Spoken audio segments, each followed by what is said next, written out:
So today is World Alzheimer's Day. It's every September 21st, and it's just a way for us to remember people who are living with Alzheimer's and who've passed away from Alzheimer's. They estimate that there's about 6 million people living with Alzheimer's in the U.S. today. They expect that number to go up to about 13 million by 2050. So it's really a growing disease, and of course there's still no cure yet. And it's just devastating and so difficult for families who have a loved one with Alzheimer's. It affects the whole family. So we just think about them today, and we keep hoping for a cure. Yeah, for sure. So with this day, there's some education that kind of goes with it. It's just kind of bringing awareness and making people know that this is something that really families and other people deal with. Is there some other statistics that you know of that kind of relate to either Texans or across the nation or anything like that? Sure. So we know that the rate is a little bit higher in Texas, actually. They're not really sure why that is. It may be related to diet and lifestyle, because you actually can prevent Alzheimer's the way you prevent any other disease like coronary disease and diabetes through a healthy diet and regular exercise. And Texans, our diet a lot of times can use some work. But it's just a disease that affects the whole person. Whenever you start to lose memory, it just can be such an emotional roller coaster for families. And we're so excited that Christus is having an education luncheon today. They are one of our dementia-friendly partners. They are a dementia-friendly hospital. So what that means is they've been working with us to do training and education for their staff. And we've had some great response on that. And we've done several trainings with them over the last few months. And they also have just released some activity blankets for people living with Alzheimer's, because a lot of times they can get agitated, and having something to do can kind of help to keep them calm while they're in the hospital. Yeah. So at this luncheon, kind of tell me what's going to be taking place.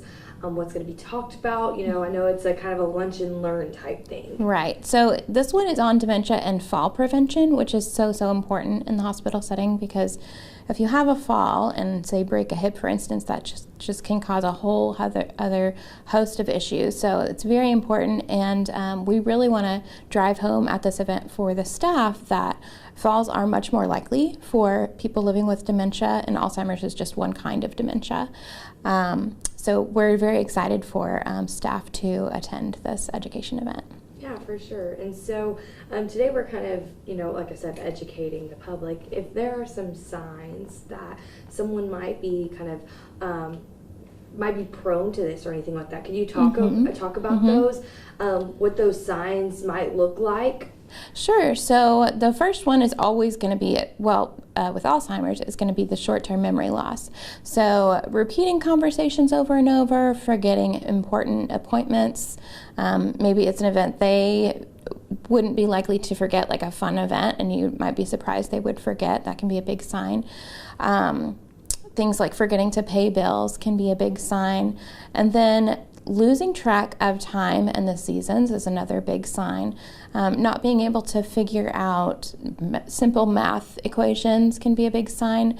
It's going to affect those cognition skills first. So anytime you have a friend or family member, or if you notice that in yourself, be sure and talk to your doctor. You can always come here and do a free memory screening at the Alzheimer's Alliance as well. You just call us and make an appointment for that.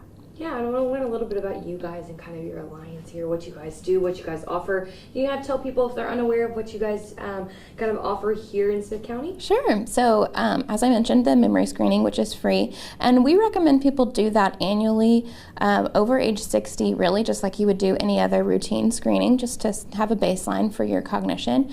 Then we also have support groups and counseling, because it can be such an emotional journey.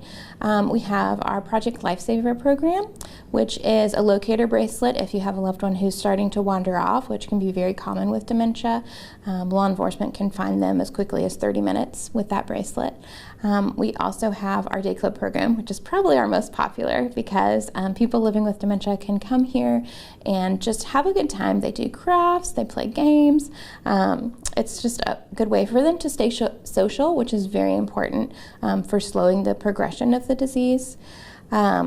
see what else. We have so many services. I'm always like, let me run down the list. Our respite services, where we can have a provider come in the home, such as a sitter or a home health aide.